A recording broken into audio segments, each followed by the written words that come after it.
Jai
Jai Sri Vishnu Sukha Sanaya Gracie Dayasi Bhakti Vedanta Swami Sri Prabhupada ki Jai Ananda Guri Vaishnava ki Jai Sadhu Swami Prabhu ki Jai Namacharya Haridas Thakur ki Jai Premji Gopal Sri Krishna Chaitanya Prabhu Nityananda Sri Advaita Gadadhar Srivasari Gaur Bhakti ki Jai Sri Radha Krishna Gopa Gopi Go Shama Kun Radha Kun Giri Govardhan ki Jai Vrajabhumi Vrindavan Dham Jai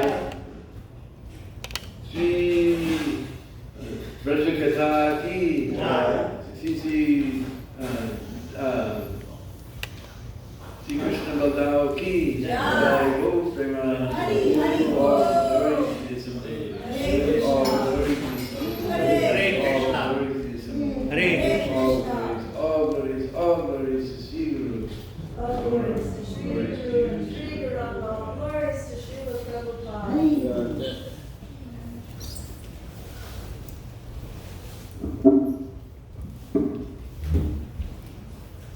Om Ajnana Timirandasya Gananjana Shalakaya Chakshuru Militam Jena Tasmai Sri Gurave Namah Sri Chaitanya Manubhistam Sthapitam Jena Bhutale Sayam Rupa Kadamayam Dhati Swaparam Digam Adadana Srinandan Jayvridam Yache Puna Puna Srimad Rupa Padam Guru Tulisyam Janujandani Jai Sri Krishna Chaitanya Prabhu Nityananda Sri Advaita Gadadhar Srivasadi Gaura Bhaktivinoda Hare Krishna Krishna Krishna Hare Hare Hare Rama Rama Rama Hare Hare Panchakalpatarubhyascha Kripa Sindhuvemcha Patitanam Pavanebhyo Vaishnavebhyo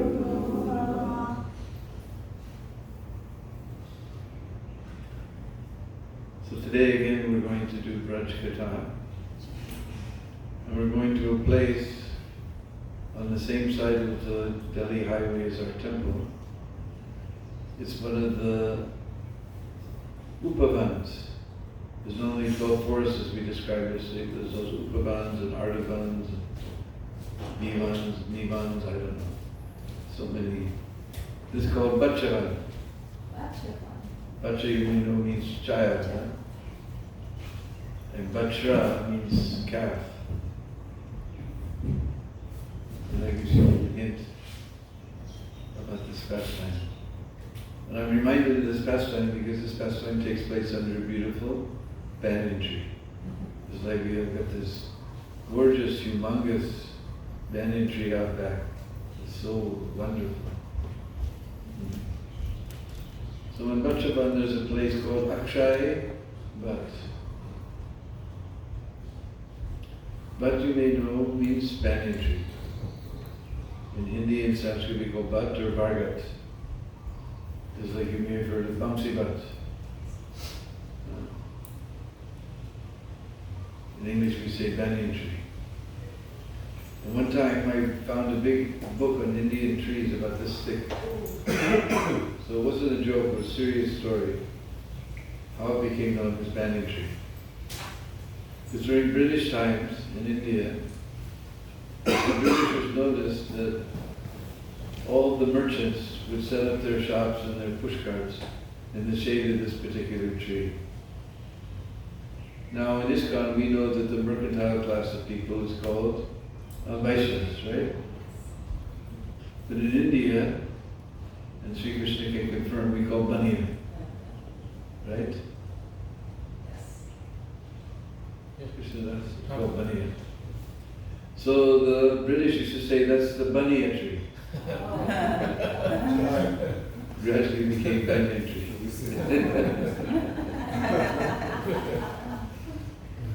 Anyway, Akshay.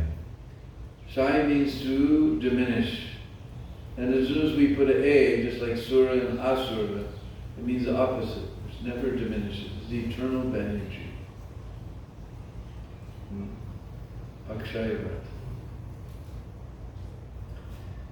And in Dwapar Yuga, it was so huge, the branches used to go straight across the Jamuna. And the cowherd boys, they would climb up a root on that side. You see how our tree here has so many roots.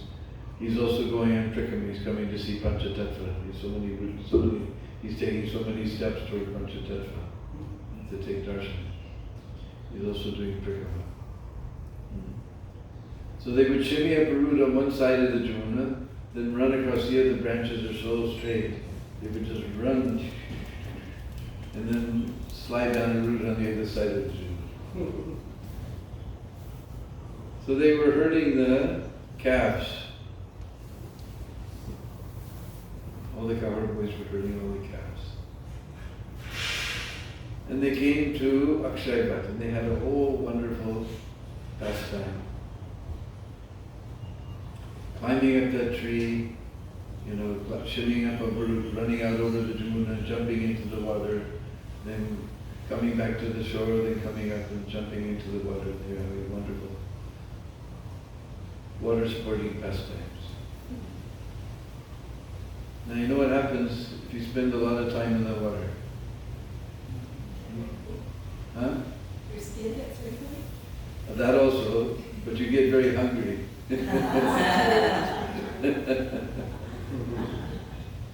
So the cowherd boys became very hungry. So they came to Akshayvat and they all sat down with Krishna Chandra in the very center. Then the 8 most closest Priya Sakhas, they were around Krishna. Then 16 more, then 32 more. And each one had different colored cloth according to the group. Some were blue, yellow, green, orange, like this. Then 128 and 256 and 512. And after a while there was megabytes and megabytes of cowherd sitting around Krishna. And the most amazing thing was, no matter where anybody was sitting, everybody saw that Krishna was looking at them and nobody else. Even if they were behind, if they were on the side, everyone saw Krishna looking at them and nobody else. Meanwhile, the cows were grazing on the grass, and one of the things that we call go is not only cows but also senses. Because the cows are completely controlled by their senses. They're always, as soon as you come, just like we have in MBT we have our Saraswati. As soon as you come, then she immediately be sniffing to see if you brought anything to eat.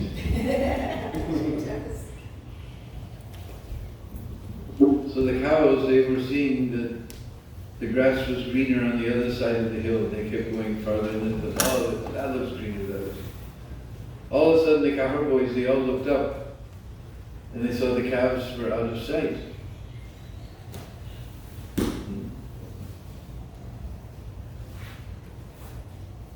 And Krishna and all the cowherd boys, they jumped up and they ran after the cows. And they were looking, here's a hoof print, here's some fresh cow dung. They were looking like that. And they were in a forest called Ichikitavi. And in Ichikitavi forest there was a place called Mujitavi. This big tall grass grows. Now those of you who've been on Kartik, on Prikrama, you know all the time you see big tall grass with the big white flags on top. Because you've all come to Vrindavan and Kartik, so Krishna has put welcome flags for you all over, Swagat Chandas, all over Vraj for you. But this time of year, the grass was very, very dry. And there was one demon named Vyomasur. Vyom means sky, he could fly in the sky. Just like we know the spiritual sky is called the Param Vyom, the supreme sky, Param Vyom. Even in Brazil, we have one god brother named Paravyom. He's like that, he's in the Paravyom. So, Vyomasura was there from the sky observing all this, and he saw all this dry grass. So he set all the grass on fire, and he began to blow. And you know what happens if you have dry grass, if you have fire, and you have wind. Huge conflagration was there. Flames were leaping 100 feet into the sky. And suddenly all the cows, they saw what was going on. They all ran back and they joined the cowherd boys, and all the cowherd boys everywhere around, they saw huge flames were coming. And they didn't know what to do.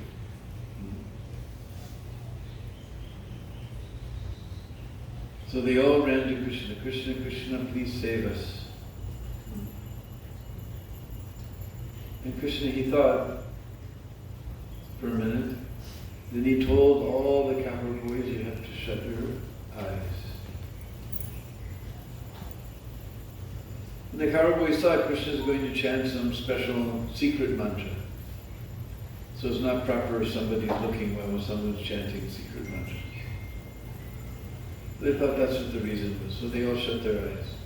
Krishna was thinking another thing, that these guys, they told Mother Yasoda that they ate clay and they got so much trouble. If they go back and tell Mother Yasoda I was eating fire, then what kind of trouble I'll get from Mother Yasoda? So he told all the cowherd boys to shut their eyes. Then he cupped his mouth and he swallowed that whole entire forest fire. And then he told all the cowherd boys, now open your eyes. And everybody opened eyes. They were sitting underneath the Akshayvat tree in their different circles, all in different circles, eating their lunch just like before. And the cows were nearby eating grass just like before. There's a lesson to be learned like this because we heard go also means senses. So our senses are always chasing after sense gratification. We're always thinking the grass is greener on the other side of the hill. All I know is for me, it may look greener, but as soon as I get there, it's not. It's not even grass.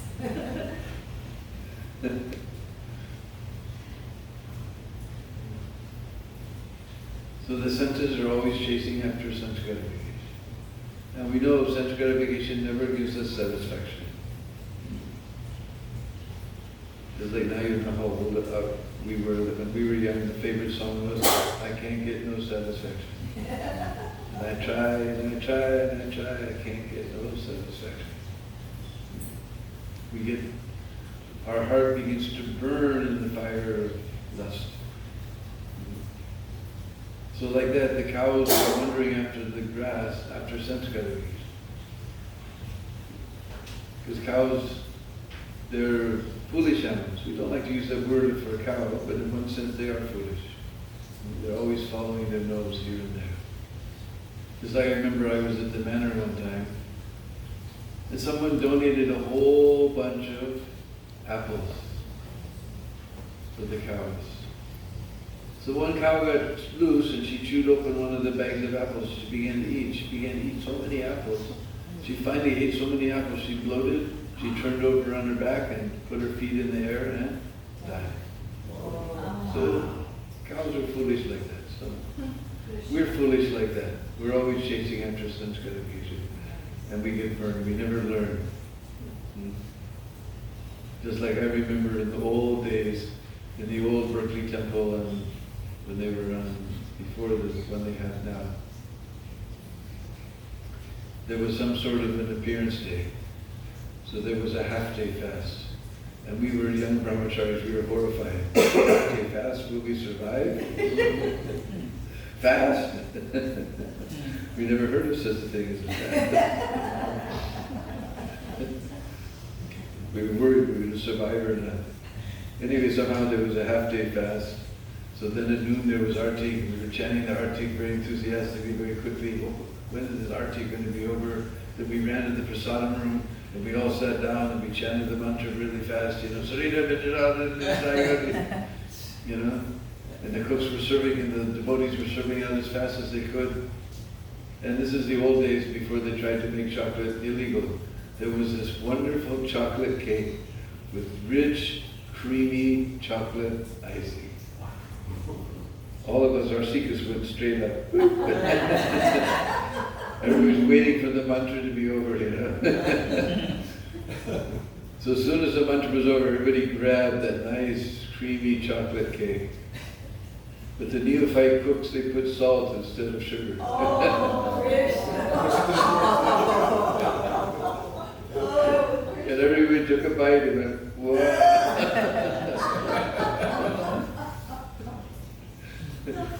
But it looks so nice. I have to try it again. Maybe by fasting something happened to our taste buds. So some people tried a second time. Some people even tried a third time. So we're like that. We're constantly chasing after Sanskrit. Even though we get a bad taste, we think, oh, well, that time I did it wrong. Next time I'll get it right. Now I'm Krishna conscious. Now I know how to enjoy without getting frustrated. So when we're finally frustrated, then we all call out to Krishna and Guru.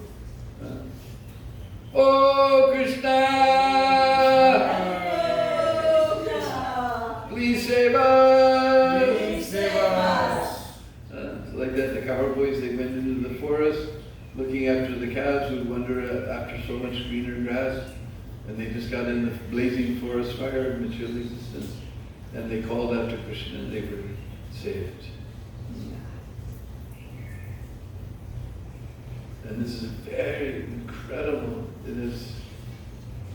It's not quite as wide as your banyan tree, and it's more symmetric. It's all round like this, but there's so many roots hanging down, and there's roots, and it's on a high platform. There's a big high platform around it, and you can grab on those roots and jump and swing out over. The platform's up like this, but you swing out over the place where there's nothing beneath you. Very wonderful, sweet place. Akshayvat. Now we're seeing Krishna here with the cows and other cowboys. So now we'll go to Nanagam, to a very beautiful place called Ter Kadam. Ter Kadam is the bhajan place of Srila Rupa Goswami. If you say bhajan kutir, then Ter Kadam Baba will become very angry. No kutir! Not like you sitting in your AC room. Huh? Rupa Goswami is sitting under the tree. This is bhajan place. Baba becomes very angry if you say bhajan kutir. Bhajan place. Rupa Goswami was sitting there. And he was writing so many beautiful literatures. In fact, most scholars and acharyas believe that Bhakti Rasamrita Sindhu, Nectar Devotion, was finished there.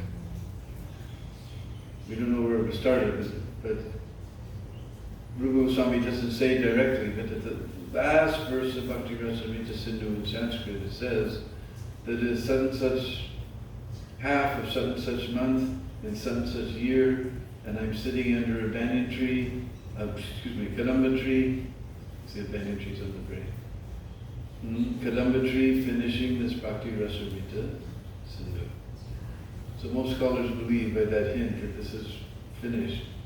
And we know Vidagdha Madhav and Lilita Madhav were started in Puri, or at least in Orissa. Rupa Goswami started it and he went to Satyabhamapur, and Satyabhama told him, don't take Krishna to Vrindavan. So the one part, Vidagdha Madhav is all Vrindavan pastimes and Lilita Madhav is all Dwarka pastimes. But our Guru Varga has told us that they may have been started there, but they were finished in Ter Kadam. Many other bhakti literatures.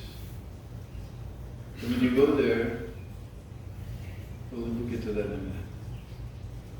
Rupa Goswami was writing all these literatures and he was sitting under a kadamba tree. And when he would write about the separation of Radha and Krishna, then all the leaves on that kadamba tree would fall down just like tears. And when he again write about the union of Radha and Krishna, then brand new leaves would come and little buds would come and blossom no matter what the season, just like when I left it. It was just, in June they bloom, and there was rain. We had a little bit of rain, enough that again the kadamba trees were all blooming. When they bloom, they're prolific. So many kadamba trees, so many kadamba flowers. And kadamba is not one flower, because in Sanskrit, kadamba means group. It's a little ball of flowers. Very similar, we saw, what do you call this flower? Halikoa. It's halikoa. Halikoa. Halikoa. Yes. Very similar. A little bit bigger and more substantial. But there's a whole bunch of little flowers all in a little ball. And just the color of Srimati Radharani. So Kadamba tree represents Srimati Radharani. And just now they're doing their second bloom in Vrindavan. And we'll see Kadamba, Krishna and Balaram under the tree. And they had their beautiful Kadamba earrings, Kadamba flower earrings. So no matter what the season, when Rupa Goswami wrote about the union of Radha and Krishna, fresh Kadamba buds with fear and blossom, fully blossom, no matter what season. You can just imagine what powerful Vaishnava was. Rupa Goswami, even a dull-witted entity like a tree, was affected by his association. So this place is known as Ter Kadam. So Kadam we just heard was a tree and a flower. And Ter is Brishbasa language to give a call. So this is one of, so we're seeing this beautiful covered pastime. So just like this, Krishna and Balaram and all the cowherd boys would come to Ter Kadam. And Krishna would stand under that Kadamba tree, and he would see if all the cowherd boys had come. And he would see some were missing, so he would take he's got a special mobile phone. Just like you got your phone with 10 numbers, 1 to 0. But Krishna's only got 0 on his mobile phone. Only 0. And Krishna is our hero. So he would play in his mobile phone. Oh, Sudama, Sridama, Toga, Krishna, Madhamanga, please come here in the forest, make arrangement for play and taking care of the cows. He would call Ter. He would give a call to all the cow boys to come to Ter Kadamba and herd the cows and play. So then all the cow boys would come running to Ter Kadamba. And some of those beautiful kund is there. Some of them are swimming. There's nice soft sand. The cowherd boys are dancing in the sand. There's nice trees to sit under, do your bhajan and chant Hare Krishna. So after some time, around noontime, and they would all hang their lunch bags in the tree. Because this tree is Krishna's fridge. Because the leaves, they evaporate water, and evaporation causes cooling. Actually, one large tree is as good as 50 ACs. So they would hang their lunch bags in the tree. That's Krishna's fridge. So around noontime,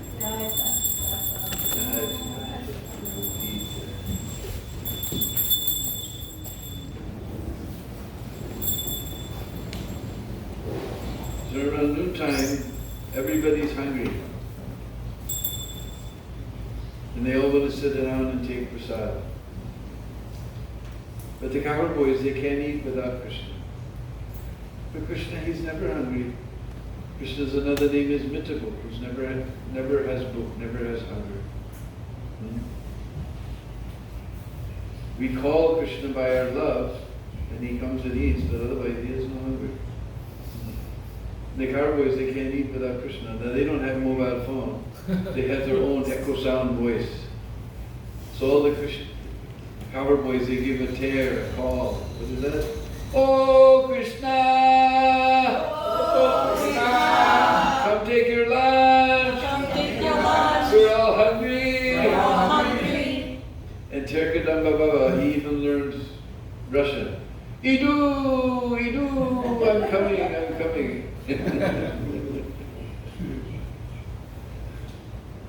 So So Krishna comes, and again he sits down, and the group of cowboys around him, another big group, another 125, or 128, 256, 512, like that. And again, everybody sees, no matter they're sitting this side, that side, front side, back side, everybody sees Krishna is looking straight at them and nobody else. And Madhumangal, he comes, he takes a bite out of his laddu, and he hands it to Krishna, and he said, "Oh Lala, just see what beautiful laddu my Maya made." So Krishna, he takes a bite of that laddu. Now we do like that when we're eating, we take a bite and hand to the devotee next to us. We were trained not to do that. But this is Vraja Prem. We cannot understand Vraja. Beyond, even Brahma was bewildered. That's another plastic. And Krishna's biting Madhumangal's bitten laddu. And he's taking bite and he says, "Oh, your mother, very nice laddu maker. My Maya Yasoda doesn't make so nice laddu." So they're all having wonderful time and taking prasad. But this is after Gopastami, because before we heard Krishna was herding the calves. Now he's herding the cows, and he's far away from the village. Calves they were herding nearby. Now they're way far away at Terkala. So Krishna is only half satisfied. Because without makan, butter, Krishna can't be satisfied. So we see this lovely picture of Krishna eating the butter. But butter is in the village, not in the forest. Because every day when he was herding the calves, he would be near the village. So he would sneak in some gopi's house and steal her butter. Not steal, they're waiting for Krishna. When they're making the butter, they're hoping that Lala will come to our house and steal butter today. But now he's far in the forest, there's no butter. So Krishna again plays on his flute, calls on his mobile phone. And all the gopis, they have in their hearts, they have prem sim. They have prem sim. So Krishna is calling on his flute. Oh, my dear girlfriend, Lalita, Visakha, Yugalras, Nagapatni, Kusha, please bring some butter, I'm very hungry. Sri Devi, Sri Dasi, I'm very hungry.